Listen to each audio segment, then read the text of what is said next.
Hello guys! Welcome back to my mini vlog. And right now, this is the first time na mag-field trip si Zion for his school. And we went to Pretend City here in Irvine. So, first time lang namin na makapunta dito. And the place was so huge talaga. And this is perfect for the kids na mahilig mag-play with the like pretend play.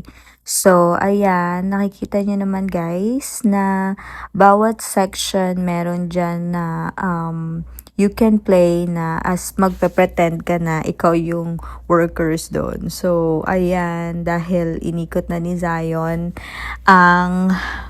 ang lugar na ito. Yan, sa likod nun, meron dyan na mga art studio, and then the kids can play water as well, and yan, bago ang lahat, iikutin muna niya bago siya mag-play. So, tinitignan muna namin kung ano yung place na gusto niyang puntahan. So, ayan, meron theater, and yan na nga, nakapag-decide na siya na mag-play sa water first. So, the good thing naman dyan, hindi mababasa yung bata kasi meron siyang parang vest para iwas basa once they play. And, ayun na, next stop naman niya is the construction area. So, ayan. Ang cute lang nung sinupuan niya kasi sobrang liit, tas ang tangkad-tangkad na niya. And yon, gusto na naman niya pumunta. Tapos gusto na naman niya pumunta sa isang area which is yan. Yan nga, nakikita niyo naman dyan guys na meron pang science, merong magpapretend ka as gasoline boy. And yan, magpapretend ka rin na you can sing, dance, act. So, yan, nakakatuwa talaga yung place na to kasi sobrang very helpful and knowledgeable for the kids kung ano yung mga bagay o mga job na pwede nilang pasukin sa once they get older. So, ayan, 'di ba? Ayan, paggawa naman ng mga bread and everything. So, nakakatuwa and it's so fun to go there kasi natututo yung mga bata how to act like a professional someday. So, ayan. Diyan naman siya ngayon sa construction area, which is very nice din kasi yung mga gamit nila are complete, and the good thing kasi noong time na yan, close talaga yung buong area for them.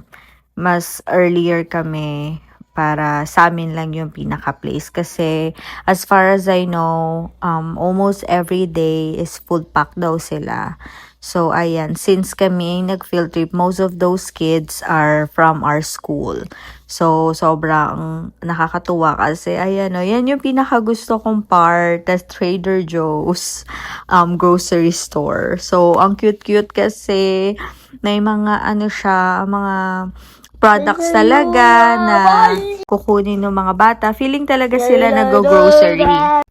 So, yan, pipili ka ng mga gusto mong bilhin, kunyari. And then, of course, once you're done, merong cashier area din. And ikaw yung magpa-punch din ng mga order, ay mga items na kinuha mo. So, ayan talaga, sobrang fun yan, yung part na yan. Parang ako bumalik sa pagkabata.